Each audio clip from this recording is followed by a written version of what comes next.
back. This is actually the first time I'm doing it, like, the next day, but today you came over, and it was really nice hanging out with you. You had dinner with my parents, and I don't know, I think it's, like, nice to kind of keep, like, a weird little, like, log of, like, what happens, you know? Anyway, so we're on chapter 9. It's currently, like, midnight or, like, midnight 30 right now. You're gone to bed, but it's chapter 9. It's called It's All in How You Look at Things. Soon the traces of Dictionopolis had vanished in the distance, and all those strange and unknown lands that lay between the kingdom of words and the kingdom of numbers stretched before them. It was a late afternoon, and the dark orange sun floated heavily over the distant mountains. A friendly, cool breeze slept playfully at the car, and the long shadows stretched out lazily from the trees and bushes. "Ah, the open road!" exclaimed the humbug, breathing deeply, for he now seemed happily resigned to the trip. The spirit of adventure, the lure of the unknown, the thrill of a gallant quest. How very grand indeed. Then, pleased with himself, he folded his arms, sat back, and left it at that. In a few more minutes they had left the open countryside and driven into a dense forest. "This is the scenic route, straight ahead to Point of View," announced a rather large road sign. But, contrary to its statement, all that could be seen were more trees. As the car rushed along, the trees grew thicker and taller and leafier until, just as they'd been hidden in the sky completely, the forest abruptly ended and the road bent itself around a broad promontory, I guess. I don't really know what that word means. Stretching below, to the left, the right, and straight ahead, as far as anyone could see, lay the rich green landscape through which they had been traveling. "Remarkable view," announced the humbug, bouncing from the car as if he were responsible for the whole thing. "Isn't it beautiful?" gasped Milo. "Oh, I don't know," answered a strange voice. "It's all in the way you look at things." "I beg your pardon," said Milo, for he didn't see who had spoken. "I said it's all in how you look at things," repeated the voice. Milo turned around and found himself staring at two very neatly polished brown shoes, for standing directly in front of him, if he could use the word standing for anyone suspended in mid-air, was another boy just about his age, whose feet were easily 3 feet off the ground. "For instance," continued the boy, "if you happen to like deserts, you might not think that this is beautiful at all." "That's true," said the humbug, who didn't like to contradict anyone whose feet were that far off the ground. "For instance," said the boy again, "if Christmas trees were people and people were Christmas trees, we'd all be chopped down, put up in the living room, and covered with tinsel while the trees opened our presents." "What does that have to do with it?" asked Milo. "Nothing at all," he answered, "but it's an interesting possibility, don't you think?" "How do you manage to stand up there?" asked Milo, for this is the subject which most interested him. "I was about to ask you a similar question," answered the boy, "for you must be much older than you look to be standing on the ground." "What do you mean?" Milo asked. "Well," said the boy, "in my family everyone is born in the air, with his head at exactly the height it's going to be when he's an adult. Then we all grow towards the ground. When we're fully grown up, or as you can see, grown down, our feet finally touch. Of course there are a few of us whose feet never reach the ground no matter how old we get, but I suppose it's the same in every family." He hopped a few steps in the air, skipped back to where he started, and then began again. "You certainly must be very old to have reached the ground already." "Oh no," said Milo seriously. "In my family we all start on the ground and grow up. We never know how far until we actually get there." "What a silly system," the boy laughed. "Then your head keeps changing its height, and you always see things in a different way? Why, when you're 15, things won't look all the way they did when you were 10, and at 20, everything will change then." "I suppose so," said Milo, for he had never really thought about the matter. "We always see things from a different angle," the boy continued. It's much less trouble that way. Besides, it makes more sense to grow down and not up. When you're very young, you can never hurt yourself from falling down if you're mid-air, and you certainly can't get into trouble for scuffing up your shoes or marking the floor if there's nothing to scuff them on and the floor is 3 feet away. I'm sorry, I'm having trouble reading right now. "That's very true," thought Talk, who wondered how the dogs in the family liked this arrangement. "But there are many other ways to look at things," remarked the boy. "For instance, you had orange juice, boiled eggs, toast and jam, and milk for breakfast," he said, turning to Milo. "And you are always worried about people wasting time," he said to Talk. And you are almost never right about anything, he said, pointing at the humbug. When you are, it's usually an accident. A gross exaggeration, protested the furious bug, who didn't realize that so much was visible to the naked eye. Amazing, gasped Tuck. How do you know all that? Asked Milo. Simple, he said proudly. I'm Alec Bings. I see through things. I can see whatever is inside, behind, around, covered by, or subsequent to anything else. In fact, the only thing I can't see is whatever happens to be right in front of my nose. Isn't that a little inconvenient? Asked Milo, whose neck was becoming quite stiff from looking up. It is a little, replied Alec, but it is quite important to know what lies behind things, and the family helps me take care of the rest. My father sees to things, my mother looks after things, my brother sees beyond things, and my uncle sees the other side of every question, and my little sister Alice sees under things. How can she see under things if she's all the way up there? Growled the humbug. Well, added Alec, turning a neat cartwheel, whatever can she see under, she overlooks. Would it be possible for me to see something from up there? Asked Milo politely. You could, said Alec, but only if you try very hard to look at things as an adult does. Milo tried as hard as he could, and as he did, his feet floated slowly off the ground until he was standing in the air next to Alec Bings. He looked around He looked around very quickly, and an instant later crashed down back to earth again. Interesting, wasn't it? Asked Alec. Yes, it was, agreed Milo, rubbing his head and dusting himself off. But I think I'll continue to see things as a child. It's not so far to fall.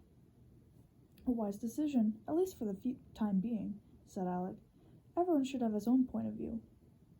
Isn't this everyone's point of view? Asked Tuck, looking around curiously. Of course not, replied Alec, sitting himself down on nothing. It's only mine, and you certainly can't always look at things from someone else's point of view. For instance, from here that looks like a bucket of water, he said, pointing to a bucket of water.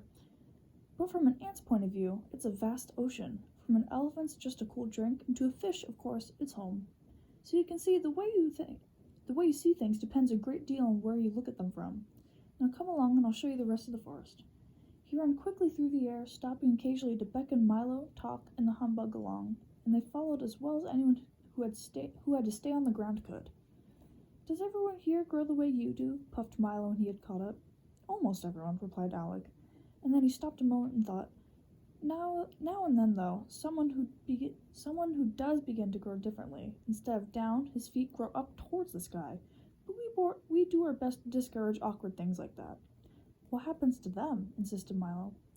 Oddly enough, they grow often 10 times the size of everyone else, said Alec thoughtfully. And I've heard that they walk among the stars. And with that, he skipped off once again towards the waiting woods. I don't know why that chapter is so hard for me to read. I like this chapter, the one coming up. So, this is chapter 10, A Colorful Symphony. Jesus Christ. Chapter 10, A Colorful Symphony. As they ran, tall trees closed in around them and arched gracefully towards the sky. The late afternoon sunlight leaped lightly from leaf to leaf, slid along branches and down trunks, and dropped finally to the ground in warm, luminous patches. A soft glow filled the air with the kind of light that made everything look sharp and clear and close enough to reach out and touch. Alec raced ahead, laughing and shouting, but soon encountered serious difficulties, for while he could always see the tree behind the next one, he could never see the next one itself and was continuously crashing into it. After several minutes of wildly dashing about, they all stopped for a breath of air. I think we're lost, panted the humbug, collapsing into a large berry bush. Nonsense, shouted Alec from the high branch on which he sat. Do you know where we are? Asked Milo. Certainly, he replied. We're right here on this very spot. Besides, being lost is never a matter of not knowing where you are. It's a matter of not knowing where you aren't. And I don't care at all where I'm not. This was just much too complicated for the bug to figure out, and Milo had just begun repeating it to himself when Alec said, If you don't believe me, ask the giant.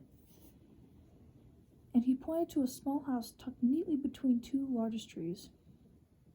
Milo and Talk walked up to the door, whose brass nameplate simply read, The Giant, and knocked. Good afternoon, said the perfectly ordinary-sized man who answered the door. Are you the giant? Asked Doc doubtfully. To be sure, he replied proudly. I am the smallest giant in the world. What can I do for you?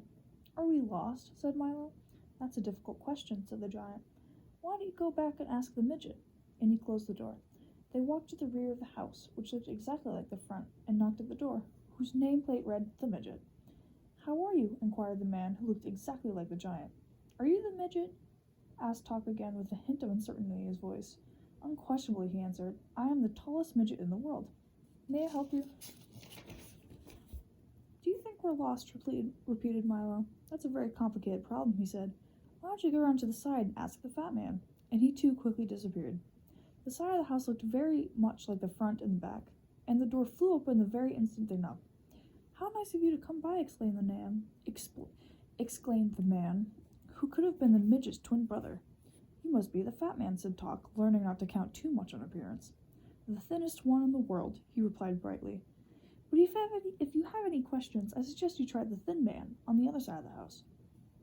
Just as they suspected, the other side of the house looked exactly the same as the front, the back, and the side. And the door was again answered by a man who looked precisely like the other three. What a pleasant surprise, he cried happily. I haven't had a visitor in as long as I can remember. How long is that? Asked Milo. I'm sure I don't know, he replied. Now pardon me, I have to answer the door. But you just did, said Talk. Oh yes, I'd forgotten. Are you the fattest thin man in the world? Asked Talk. Do you know one that's fatter? He asked impatiently. I think you're all the same man, said Milo empathetically. Shh, he cautioned, putting his finger up to his lips and drawing Milo closer. Do you want to ruin everything? You see, to tall men I'm a midget, and to short men I'm a giant. To the skinny ones I'm a fat man, and to the fat ones I'm a thin man. That way I can hold 4 jobs at once. As you can see, though, I'm neither tall, nor short, nor fat, nor thin. In fact, I'm quite ordinary, but there are so many ordinary men that no one asks their opinion about anything. Now what is your question? Are we lost? Milo asked once again. Said the man, scratching his head. I haven't had such a difficult question as long as I can remember. Would you mind repeating it? It slipped my mind. Milo asked the question again. My, the man mumbled. I know one thing for certain. It's much harder to tell whether you are lost rather than whether you were lost. For on many occasions, where you're going exactly where you are. On the other hand, you often find that where you've been is not... You often find that where you've been is not at all where you should have gone, and since it's much more difficult to find your way back from someplace you've never left, I suggest you go there immediately and then decide. If you have any more questions, please ask the giant. And then he slammed his door and pulled down the shade. I hope you're satisfied, said Alec when they returned from the house, and he bounced to his feet, bending down to awaken the snoring humbug, and started off, more slowly this time, in the direction of a large clearing. Do many people live here in the forest? Asked Milo as they trotted along together. Oh yes, they live in a wonderful city called Reality, he announced, smashing into one of the smaller trees and sending a cascade of nuts and leaves to the ground. It's right this way. In a few more steps, the forest opened before them, and off to the left a magnificent metropolis appeared. The rooftops shone like mirrors, the walls glistened with thousands of precious stones, and the broad avenues were paved in silver. Is that it? Shouted Milo, running towards the shining streets. Oh no, that's only illusions, said Alec. The real city is over here. What are illusions? Milo asked, for it is the loveliest city he's ever seen. Illusions, explained Alec, are like mirages, and realizing this didn't help much as he continued.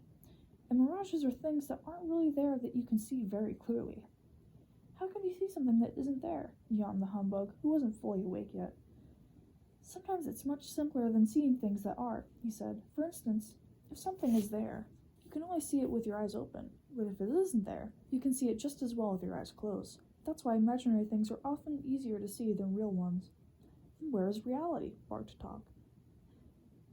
Right here, cried Alec, waving his arms. You're standing in the middle of Main Street. They looked around carefully. Talk sniffed suspiciously at the wind, and the humbug gingerly stabbed his cane in the air, but there was nothing at all to see. It's really a pleasant city, said Alec, as he strolled down the street, pointing out several of the sights, which didn't seem to be there, and tipping his cap to passers-by. There were great crowds of people rushing along with their heads down, and they all appeared to know exactly where they were going as they darted down and around the non-existent streets and in and out of missing buildings. I don't see any city, said Milo very softly. Neither do they, Alec remarked sadly. but it hardly matters, for they don't miss it at all. It must be very difficult to live in a city you can't see, Milo insisted, jumping aside as a train of cars and trucks went by. Not at all. Once you get used to it, said Alec. But let me tell you how it happened. And as they strode along the bustling and busy avenue, it began. Many years ago on this very spot, there was a beautiful city of fine houses and inviting spaces, and no one who lived there was ever in a hurry. The streets were full of wonderful things to see, and the people would often stop to look at them. Didn't they have any place to go? Asked Milo. To be sure, continued Alec. But, as you know, the most important reason for them going out one place to the other is to see what's in between. And they took great pleasure in doing just that. Then one day someone discovered that if you walked as fast as possible and looked at nothing but your shoes, you would arrive at your destination much more quickly. Soon, everyone was doing it. They all rushed down the avenues and hurried along the boulevard, seeing nothing of the wonders and beauties of their city as they went. Milo remembered the many times he'd done the very same thing, and as hard as he tried, there were even things on his own street that he couldn't remember. No one paid any attention to how things looked, and as they moved faster and faster, everything grew uglier and dirtier. As if everything grew uglier and dirtier, they moved faster and faster. As at the last very strange thing began to happen, because nobody cared, the city slowly began to disappear. Day by day, the buildings grew fainter and fainter, and the streets faded away, until at the last it was entirely invisible. There was nothing to see at all. What did they do? The humbug inquired, suddenly taking an interest in things. Nothing at all, continued Alec. They went right on living there as if they'd always just done it. They went right on living here just as they'd always done. In the houses they could no longer see, and on the streets that had vanished because nobody had noticed a thing. And that's the way they lived up to this day. Hasn't anyone told them? Asked Milo. It doesn't do any good, Alec replied, for they can never see what they're too much of a hurry to look for. Why don't they live in illusions? Suggested the humbug. It's much prettier. Many of them do, he answered, walking in the direction of the forest once again. But it's just as bad to live in a place where what you do see isn't there as is to live in one place where you don't see. Perhaps someday you can have one city as easy... I'm sorry, I'm having a spasm. Perhaps someday you can have one city as easy to see as illusions and as hard to forget as reality. Milo remarked. That will only happen... Oh my god, this is the hardest time. That will happen only when you bring back rhyme and reason, said Alec, smiling, for he had seen right through Milo's plans. Now let's hurry, we'll miss the evening concert. They followed him quickly up a flight of steps which couldn't be seen and through a door which didn't exist. In a moment they left reality, which is sometimes a hard thing to tell, and stood in a completely different part of the forest. The sun was dropping slowly from sight, and stripes of purple and orange and crimson and gold piled themselves on top of the distant hills.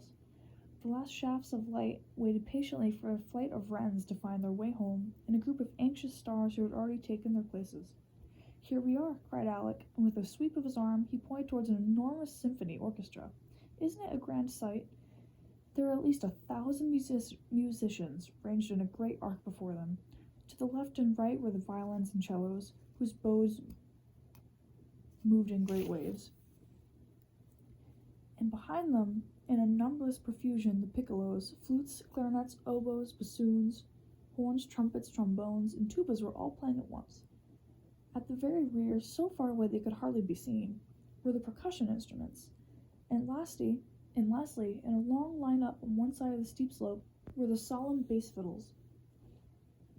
On a high podium in front stood the conductor, a tall, gaunt man with dark, deep-set eyes and a thin mouth played carelessly between his long-pointed nose and his long-pointed chin. He used no baton, but conducted with large, sweeping movements which seemed to start at his toes and work up slowly through his body and along with slender arms, and then finally at the tips of his graceful fingers. I don't hear any music, said Milo. That's right, said Alec. You don't listen to this concert, you watch it.